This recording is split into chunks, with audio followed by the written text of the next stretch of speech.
Alors du coup, qu'est-ce que tu en penses de ce Super Smash Bros Ultimate ? Beaucoup de choses, il y a beaucoup de choses à dire. Je vais essayer de faire quelque chose le plus général et concis possible. On a eu tous les Nintendo Direct du monde, Voilà. Vous pouvez les revoir sur YouTube, il n'y a pas de problème. Je vais faire quelque chose d'assez général. Je pense que Daniel pourra rajouter des choses intéressantes après. Rappelle-nous, c'est quoi Smash Bros déjà ? Super Smash Bros, c'est une série de jeux vidéo de combat, déjà, sorti en 99 sur N64, donc jeu emblématique de Masahiro Sakurai. La série a connu 5 opus différents, dont un sur console portable, sur 3DS.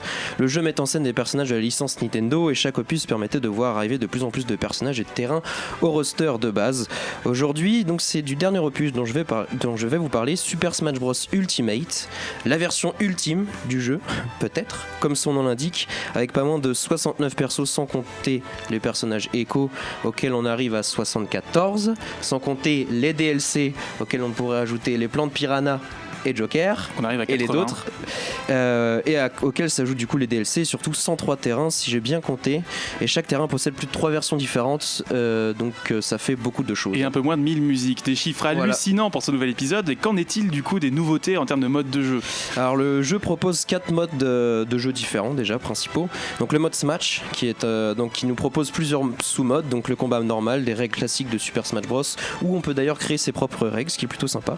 Smash en bande, donc où on peut faire du 3v3 ou du 5v5, le mode tournoi, le mode classique, le mode de Smash spécial, donc il y a un mode intéressant avec 3 sous-modes, le Smash d'hiver qui permet de régler par exemple la taille des persos ou d'autres événements qui apparaissent lors des combats, Smash général où chaque joueur choisit un perso, puis après le combat encore un autre perso jusqu'à épuisement total de tous les combattants, donc il faut s'accrocher mais on peut le faire, ça peut être sympa. Et enfin le mode mort subite où on part direct à 300% et le premier qui touche l'adversaire a gagné.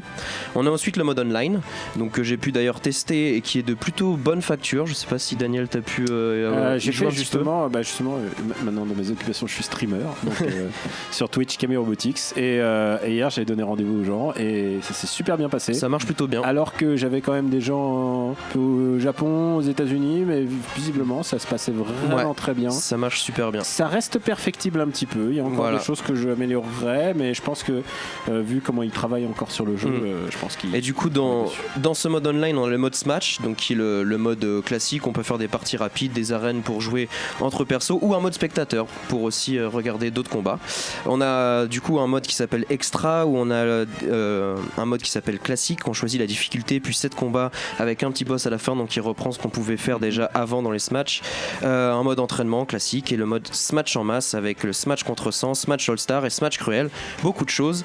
Le mode esprit qui grosse nouveauté. Ouais, le mode esprit donc où il y a le mode aventure, donc je vais m'attarder un petit peu plus sur ce mode histoire qui je trouve est de très bonne facture.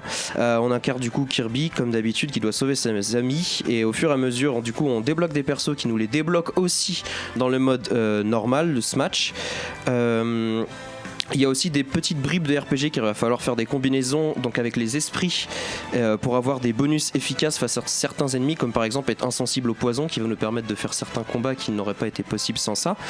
Et voilà, ce mode de jeu est assez long et on a enfin un jeu de combat qui propose un mode solo sympa parce que après les Tekken 7, les Street Fighter, ça manquait un petit peu d'un mode solo.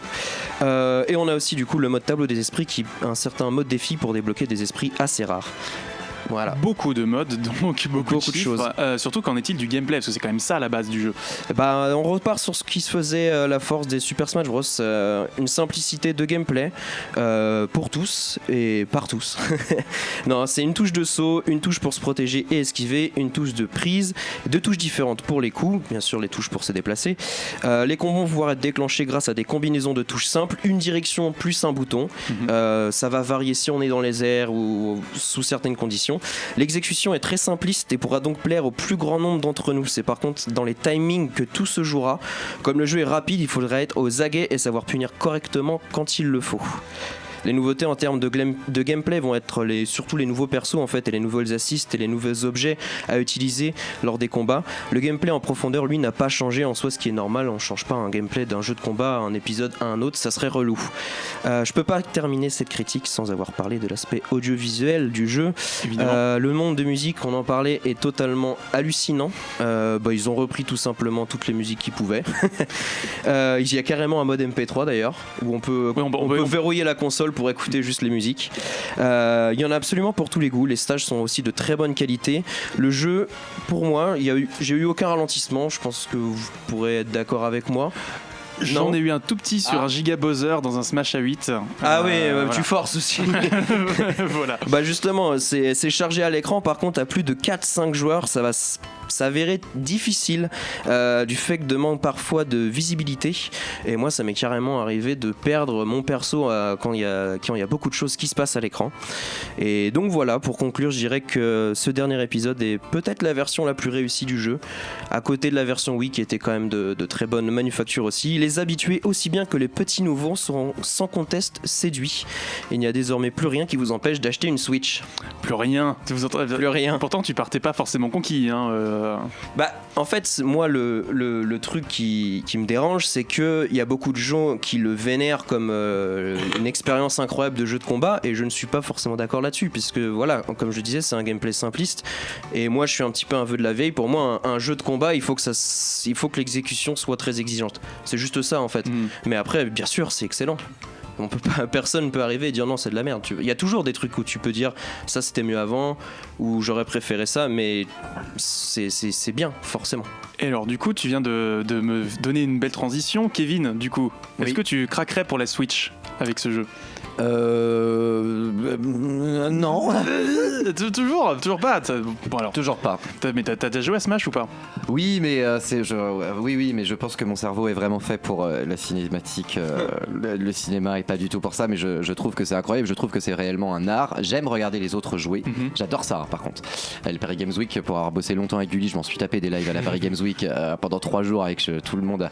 Donc j'adore regarder les autres jouer. J'adore regarder les graphistes parler de leur travail et les concepteurs de jeux vidéo parler de leur travail. C'est passionnant, mais moi je crois que vraiment je suis vraiment pas fait pour ça. Et alors on a une remarque de Frenchy Frencha sur le chat qui nous dit: bonsoir, pour Smash il fallait pas l'appeler Ultimate quand tu découvres que tu as un Season Pass avec 5 persos. On va peut-être... Il s'appelle Spécial au Japon. Spécial, tout à fait, il s'appelle pas Ultimate au Japon, effectivement. Spécial S comme Switch peut-être, je ne sais pas. Non, mais c'est juste au Japon ils ont décidé de pas mentir aux gens, c'est tout. Alors du coup on le mentionnait très rapidement pendant les news, mais c'est vrai qu'on a eu l'annonce de Joker de Persona 5 dans Smash Bros à titre de DLC. À cette occasion, Reggie, fils aimé, patron de Nintendo of America, a annoncé que les DLC ce seraient des personnages issus de séries inédites de Smash Bros, donc pas de personnages Nintendo déjà connus a priori. Pas de Waluigi. Pas de Waluigi, toujours pas. Non, voilà, je suis inconsolable. Voilà, un petit pronostic avant de passer à la critique suivante. Le slime de Dragon Quest. Le slime Dragon Quest, tu penses? Évidemment. Même pas Roto ou Erdrick, non? Non, tu mets le slime Dragon Quest, c'est un pendant à Kirby, il se transforme en d'autres slimes. Non, évidemment, le slime Dragon Quest, c'est grand favori. Ou alors en boss, tu t'imagines bien. Ah, ça serait intéressant. Ouais. J'ai déjà 30 heures en solo, en plus de toutes les heures passées à Gamecult. Donc, je peux vous dire que je l'ai épongé. Smash. Là en plus, tu peux. Enfin, maintenant, toutes les portes sont ouvertes pour avoir tous les personnages possibles. Tu peux avoir des personnages d'Assassin's Creed. Non. Non, mais ça a déjà été fait dans Soul Calibur, donc c'est pas possible. C'est ça. Un personnage d'assassin à Smash Bros. On a Shueisha qui nous dit Rayman sur le chat. Rayman est déjà dans les esprits. Dans les esprits, ouais. Ouais, quand il est dans les esprits, c'est niqué. Donc Waluigi, tant pis les gars. Alors que Waluigi, petit ange, parti trop tôt. Joue à Mario Tennis. Moi, je dirais le mien, je dirais peut-être Léon de Resident Evil, parce que c'est quand même un personnage Nintendo. Ou Sora, tout simplement. Hero 2 Superior 64 et Hero 4, c'est un jeu Sora, ça. Ouais, mais vu comment ça. Le contenu famélique sur Final Fantasy, à mon avis, je sais pas si. Alors, est-ce que c'est du fait de Square Enix ou du comité FF? Moi, je pense que c'est Square Enix, parce que remarque, tu sais, c'est toujours compliqué à qui appartient la musique, et je crois que la musique de FF, quand même, appartient à Uematsu. Et est-ce que c'est ça là où ça s'est joué, hein? Je sais pas. Alors, en tout cas, c'est un miracle que Smash Bros existe. Hein. On connaît pas. J'ai eu dire et j'ai rencontré une fois Sakurai. Je sais que c'est un miracle que ce jeu existe. C'est vraiment très très compliqué. Et tu m'étonnes qu'à la fin il en a ras le cul et qu'à chaque fois il nous fait Miyazaki, c'est le dernier. Je comprends. Et là, il a dit je vous mets tout comme ça, vous aurez tout et puis et c'est fini. Et puis c'est finish quoi. Ne me demandez plus jamais rien. Ce sera le mot de la fin sur Smash Bros. On se retrouve dans un an pour parler du DLC. pour parler 2020, du DLC. C'est plus. Jusqu'en 2020, ouais. Effectivement. On a une année de DLC avant. Encore plus que FF15. Non. STP. Non, on fera une post-mortem quand l'épisode Hard. Jeux vidéo, BD, manga, séries et cinéma de genre. L'actu Pop & Geek, c'est dans Hyperlink, votre cocktail de bulles et de pixels, avec Karel et son équipe, tous les dimanches à 16h, en direct sur VL.